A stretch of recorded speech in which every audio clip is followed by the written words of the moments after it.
Radhe Radhe friends. तो मैं एक बहुत ज़्यादा अच्छी सी जानकारी आप लोगों के साथ शेयर करना चाह रही हूँ, क्योंकि हम लोग जा रहे हैं कल अयोध्या।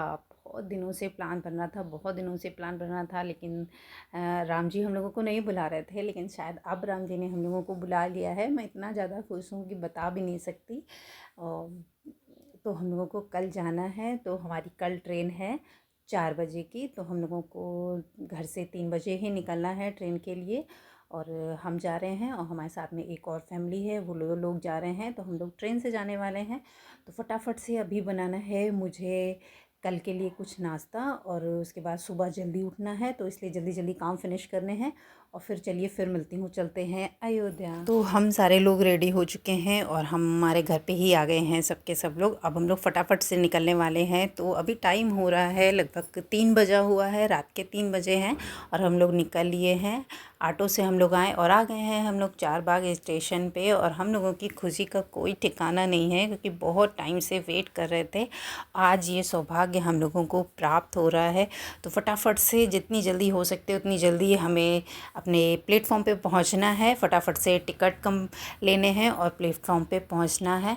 और जैसे ही हम लोग प्लेटफॉर्म पे पहुंचे, वैसे ही पता चला कि हम जिस ट्रेन से जाने वाले थे वो ट्रेन छूट चुकी है। क्योंकि ट्रेन हमारी छूटने वाली थी 4:15 पे, लेकिन वो 4:05 पे ही छूट गई है। हम लोग स्टेशन पे पहुंचने के बावजूद भी ट्रेन में नहीं बैठ पाए।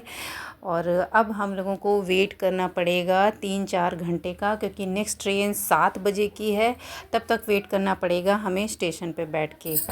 और 7 बजे हम लोगों की ट्रेन आई और आखिरकार हम लोग 10:30 बजे अयोध्या धाम पहुंच गए हैं। ओ माय गॉड, इतनी ज़्यादा खुशी हो रही थी ना वहाँ पहुंच के कि पता नहीं कहाँ ही आ गए हैं।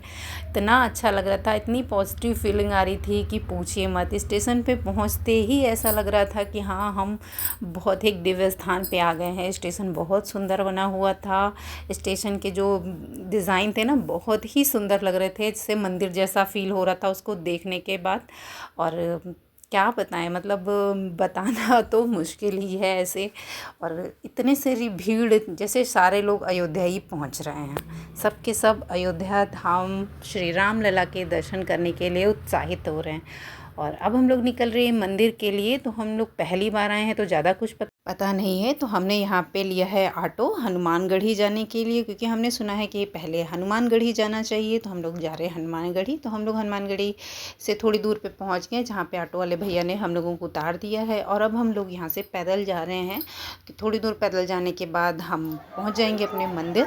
तो वहाँ पे प्रसाद वगैरह लिए, अपने बैग वगैरह रखे, चप्पल जूते उतार के रखे, और फिर हम लोग पहुँच गए हैं मंदिर के लिए। लाइन में भीड़ देखी, इतनी ज़्यादा भीड़ थी, कितनी ज़्यादा भीड़ थी पूछिए मत। लेकिन बहुत ज़्यादा एक्साइटमेंट था, बहुत अच्छा लग रहा था। भीड़ की कोई भी टेंशन नहीं थी और बहुत अच्छा लग रहा था, बहुत आनंद आ रहा था। और यहाँ पे काफ़ी देर मशक्क़त करने के बाद भगवान जी के दर्शन हुए। देखिए, आप भीड़ देख ही सकते हैं। और इतनी भीड़ के बावजूद क्या बताएं, इतना अच्छा लग रहा था। मेरे बच्चे भी बहुत खुश थे। लेकिन दर्शन बहुत थोड़ी देर के लिए हो पाए, बिल्कुल एक झलक सी दिखी थी। और उसके बाद दर्शन करने के बाद हम लोग चल दिए राम मंदिर के लिए। तो थोड़ी दूर पैदल चलने के बाद आ गए हम लोग राम मंदिर, जिनका इतनी दिनों से बेसब्री से इंतज़ार था। आखिरकार आज हम उनके दर्शन करेंगे।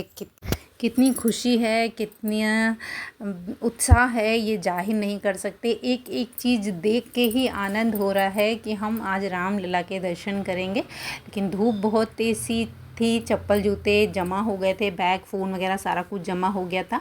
अंकु की वजह से थोड़ी सी प्रॉब्लम हो रही थी, क्योंकि उनके पैर जल रहे थे, कहीं थक रही थी, इस वजह से। बाकी सब कुछ बढ़िया था। फिर वहाँ मंदिर दर्शन करने के बाद हम लोगों ने थोड़ा नाश्ता पानी किया। और एक मंदिर था, वो बंद था, तो हम लोग सब लोग बाहर बैठ के हम लोगों ने थोड़ा सा रेस्ट किया। और 1-1.5 घंटे के करीब। और हमको वीडियो अंकु अंकु से बोलो कि आपका वीडियो बन रहा है, पापा को चल के दिखाएंगे तो तुरंत ही बैठ जाती हैं, वैसे इनकी शैतानी चालू है।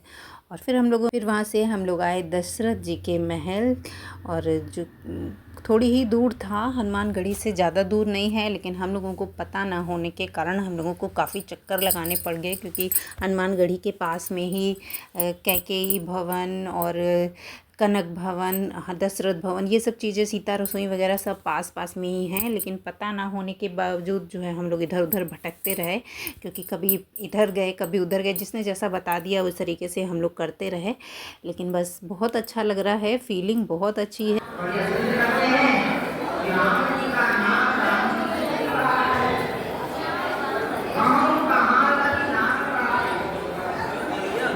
और हम लोग जब दशरथ जी के मंदिर में दर्शन करने के लिए गए तो वहाँ भी अच्छी खासी भीड़ थी और बहुत अच्छा लग रहा था।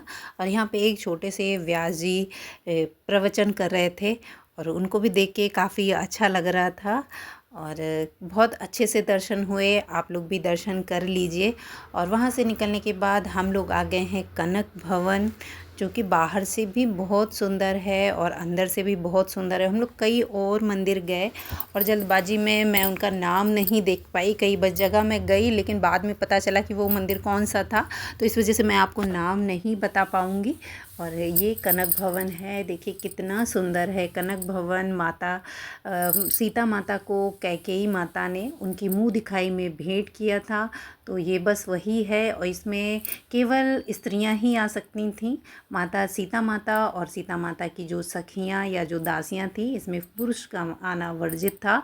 तो ये केवल माता सीता का भवन है और देखिए कितना सुंदर बना हुआ है। और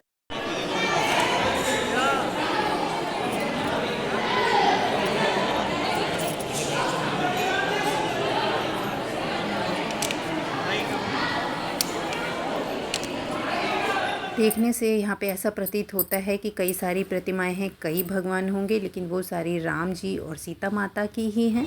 Everybody looks to the left. Everybody looks to the right.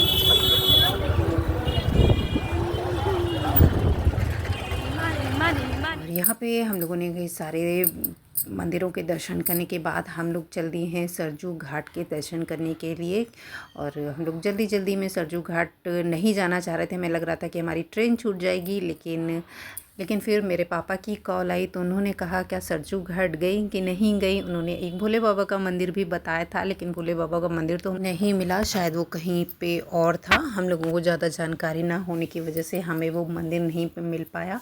जिस ऑटो से हम लोग आए उसने हमें आधा किलोमीटर पहले ही उतार दिया। आधा किलोमीटर तक हम लोगों को पैदल चलना पड़ा। उसके बाद में सरजू घाट था, तो हर जगह बस केवल पूजा पाठ से रिलेटेड सामान ही दिख रहा था और भीड़ दिख रही थी। ये देखिए हम लोगों के सामने दो बुज़ुर्ग लोग चल रहे हैं, कितने सारे बैग ले रखे हैं और पैदल जा रहे हैं। और इन लोगों को देख के ऐसा लगता है कि जैसे हम लोग तो अभी बहुत कम उम्र है हमारी, अब ये लोग इतना चल सकते हैं तो हम लोग क्यों नहीं चल सकते। लेकिन थकावट इतनी ज़्यादा हो गई थी कि बस पूछिए ना, क्योंकि बहुत सारा हम लोगों को चलना हो गया था। क्योंकि ऑटो टेम्पो अगर आप लेते भी हो ना तो वो आपको काफ़ी टाइम पहले ही उतार देते हैं, तो आपको उतना चलना ही चलना होता है। और हम लोग आ गए सरजू घाट पे। यहाँ पे शाम की आरती की तैयारी हो रही है और हम लोगों ने सरजू घाट पे आके अच्छे से हाथ मुँह धुला, क्योंकि नहाया धोया नहीं, टाइम बहुत ज़्यादा हो गया था।